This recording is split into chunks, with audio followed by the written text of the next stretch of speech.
SLT the TALK. I'm your co-host, RudeBoyArtist, alongside MrsMelaninReigns, and today we're here with Karlito FREEZE. What's good? What's good? Introduce yourself for the people. Karlito FREEZE, or affectionately call me Karl Freeze Kills. You know what I'm saying? Baltimore born and raised, artist, marketing, music. Like I do a few things. You know, bustle food. You know what I'm saying? I like to call myself a hustler. Okay. So, explain a little bit of your artist journey. I heard you mention you're the artist. So, let's tell the podcast a little bit about your journey being an artist, and how did you become an artist? Yeah, it really came because I just love hip hop music. When I was a kid, I just watched music videos. I was just inspired by just the quality stuff. You know, listen to the radio back then. The radio was so different. So I just took to it as a form of expression, and it just became like a first level now. You know, so I just wanted to figure out how could I exist here. You know, everyone kind of starts off wanting to be a rapper and stuff.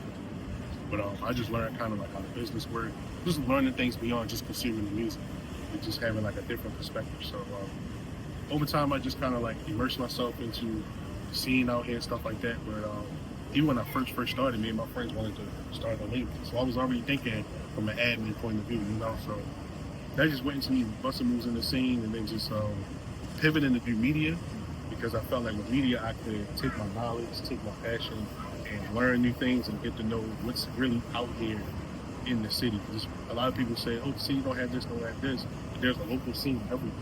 And you have to tap into that to understand how to sharpen your sword and all that shit, you know. So, but I just kind of became of service because I saw that was more of a void fulfilled. So, graphic design, all kind of stuff. So I just built the clientele, built the base, and built like a trust with people. And then just learned to be myself in the process, you know, keeping that passion of hip hop forefront. Fast forward, 2020, I really started making music again. And while I was doing that, I was writing for artists and things like that. So I just went on a journey, just like putting music out. I haven't put out some out for years, but working on projects and incorporating the music more than just saying, yo, I rap or yo, I do this. Like, I want to build on projects that my other skills can, you know, birth. And then I want to incorporate music with it. So if I write a book, I'm going to do a soundtrack to the book. Right. You know what I'm saying? Stuff like that. So that's what I'm thinking with it. Versatility. I love it. You've mentioned that you write for other artists. I want to learn more about some of the artists you've written for, but I also want to learn, do you have a process when it comes to who you write for? Like, how do those things come about? I'll be honest, when I first started writing a show, my guy Tracksmith, he one of the first people that really gave me a shot. And it was after he didn't already like made his industry connections and started making his moves and stuff. Life changed for people when they hit that level. So we always collaborated when he was in town and stuff like that. So it was just one moment in the studio. Well, even before that, we tried to do some stuff. It just ain't really hit like that. At least my pen wasn't there yet. So it was just like one night I just had a vibe for something that he produced, and when they just built that catalog. You know, we got a lot of stuff that the public hasn't heard, but some of it is like me having some ideas, him changing this, or him having some ideas, we'll change. And some stuff I make completely right, some stuff I may just offer a hook for, he'll do the rest. So it's more just about how we get in the song together, you know. So in creating it, I guess it's just I'm not used to writing R&B. I listen to a lot of R&B songs, but I don't listen to full R&B albums. Like, I feel like being a cancer or something. But I listen to a lot of R&B records, you know, stuff I like, soul music and all that. So that kind of just helped me understand, like, how can I compete with, I want to make something like, you know, some Diana Ross song. I want to make something on that level. What can my pen offer in that space? So I just work with artists. I try to really just draw from there, you know what I'm saying? And most of the time we're peers, so we talk about what's going on in your life, and I can pull from this piece of my life and pull from this and yours, and sometimes we got a song. I heard you speak on like giving opportunities in relationships. So I want to ask you, how important is building relationships, and then in turn giving opportunities? Like, so for instance, like how someone gave you an opportunity. Absolutely. How important is that? Giving opportunities is always important because it shows that, you know, experience gives you wisdom. You can have a skill or you can know about something, but until you experience it, you have wisdom. People who acknowledge that they have wisdom, they share it with people, and they help that person do what they got to do. Even if you don't have a monetary benefit, you can have just a legacy build. You can have somewhere where you can always go and lay your head and get a plate just because you did this for this person. that's what building community is, you know. So relationships is everything. You got to know what your product is. You got to know how can it exist in the market. And then when it comes time for you to work with people, you know who you can align yourself with. Like minds are better to see how you fit and where you fit. So. Okay, awesome. And being that you wear so many different hats, as you said, tell me about that. Like, how has it been navigating that? And has one thing bloomed into the other, or how did that work? I think it started with me just having a passion once I went from artist to media. I think I just saw the voice that could be filled in ways I could monetize, but also just be of service.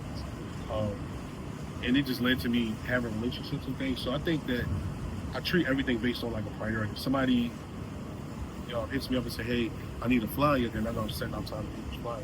If someone hits me up and say, yo, I need work on my content, work on my material, I just set up the time. And I'm still trying to balance my regular adult life, right? So navigating that and then still trying to stay more than afloat, it's my passion, so I'll always make time. Like, I'll always make time. I think I love it so much. And I know what we can do at that next level. I know how resourceful I can get at the next level. And so it's not only just being impactful, but creating those streams of income. Okay. As far as next level, what ways do you stay motivated to help you reach that next level? Because I know that sometimes, you may feel like, man, it's not kicking in when I needed to kick in. So how do you stay consistent with the work? I think for me personally, like I just keep studying, keep that fire, So I'm not only like watching, pay homage to other artists or other musicians. Like I follow this YouTube channel called Company Man, and they give like the biography on just like Netscape or Chick-fil-A, and learning just how businesses grow and how they scale and how they just make certain maneuvers that may have helped them or hurt them. So I think for me, look at myself as a brand in the business and the things I do. All I have to do is just kind of like look at myself and okay, I'm on the same journey that these other guys have made, so. And these guys 40 sometimes, 50 years old. So I'm looking at them like, hey, if I'm mature as far as what I want to do as far as output, then I can still have a quote unquote break at 38 or 42 or 65 or whatever. Okay. And so if there's a specific moment, I want you to highlight the specific moment. But at what age did you know, like, this is what I want to do? Probably, I think I was maybe like 23, turning 24. Like I had kind of like, I moved to Virginia briefly. I got to like accident, a lot of stuff happened. So I kind of had to come back to Baltimore. And I was taking classes at UD, and that's where I saw that Shane McCoy, and she was just on the show, she dropped the episode. And she put me kind of like in the mix of what was going on, doing media. So once I just saw what my value was and what I could bring to the team, being myself and not compromising, really just learning the game, but being myself, I was like, all right, this could be something I could genuinely like commit to. You feel like everything you went through and pushed through with all that, you feel like it was worth it. So 2016, definitely. So I was 23, turning 24. Okay. So when being yourself and not compromising, do you ever feel like there is a chance where you just need to fit in with the crowd, you know what I'm saying? Or you just need to blend in to be able to make that next network or to make that next connection? If so, could you tell us why is that? Yeah, and doing that, and I learned that action, it isn't as bad as it seems when you kind of, not you, but just per se. It can be doing something to fit in as far as just going to a networking event or just paying attention to social media for your business. It's just literally about existing with the trend if that's best for what you do. What I learned is a lot of barbershops or like moving companies, they don't need to spend a lot of money on social media or a lot of money on media and PR because it's a word of mouth kind of business. And I mean, they use Google and Google reviews and stuff, but it's really more word of mouth than anything. It's really more people search for it. You don't really need to see a commercial of the movie company. Everyone knows to find a movie or a barbershops everywhere. So what you just gotta learn is that, like, there's ways that your business model, your business industry will improve, and whatever's best for it, you gotta pay attention to and do it your way. Okay. Now that you're at the space that you're at, and you talked a lot about, sharing your wisdom with other people. Absolutely.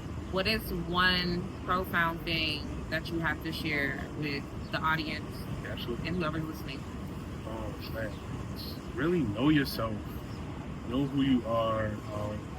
With the way we consume media now, especially with phones and stuff, it's so easy to try to vicariously live what you think you're seeing. It don't even have to be the most outlandish thing. It could just be what's blessed for somebody else. So really know what you're into, know what you like, and understand who you are, because you can exist in a space where you're doing what you love. May not make the most money or have the most recognition or the most fame, so to speak, but you may really have a place of peace.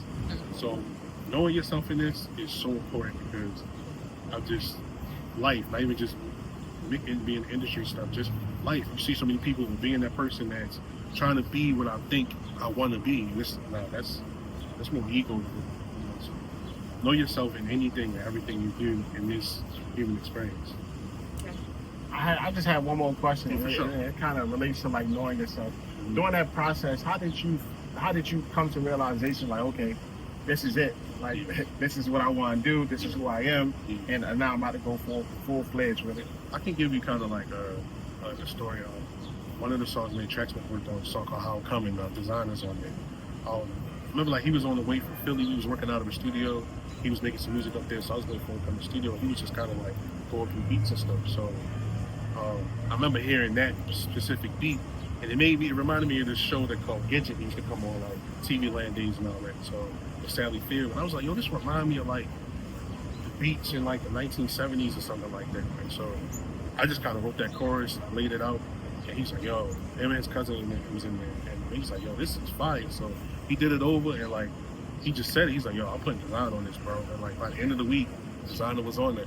And like 2 weeks later, we was out LA for about 3 weeks. Me, him, and Trayvon, Sincere, and you just had a ball. You know, it was just like, and I knew like, yo, like, I remember looking in the mirror, because it came out maybe like a month later after we made it for his birthday, and I remember like looking in the mirror like, yo, like I etched my work into a permanent space.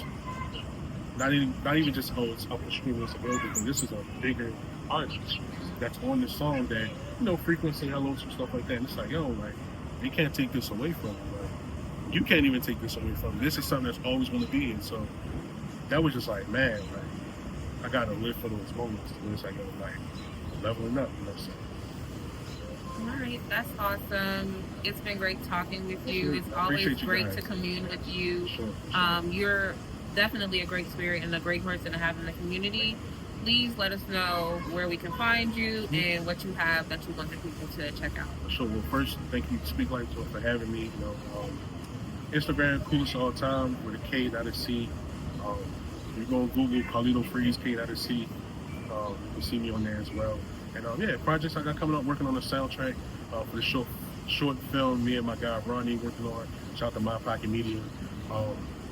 God willing, it'll be out maybe this fall, going into winter. So I'm gonna have your guys at the premiere, you know what I'm saying? Some red carpet treatment. Yes. So yeah, that's coming up, and then just different projects I'm working on. Y'all gonna see it on my Instagram. Shout out to Chance Wills, you know what I'm saying? Shout out to Renee, you know, shout out to Ash, you know, just shout out to No Cap Studios. Everybody I work with, just we outside. Okay, period. So we want to thank you guys for tuning in to SLT the TALK podcast. I'm your co-host, RudeBoyArtist, alongside MrsMelaninReigns. Make sure you check us out at speaklifetour.org and stay tuned with the Speak Life Tour pages. Come out and enjoy with us. Be on the podcast, whatever the case may be. We look forward to hearing from you. Yes.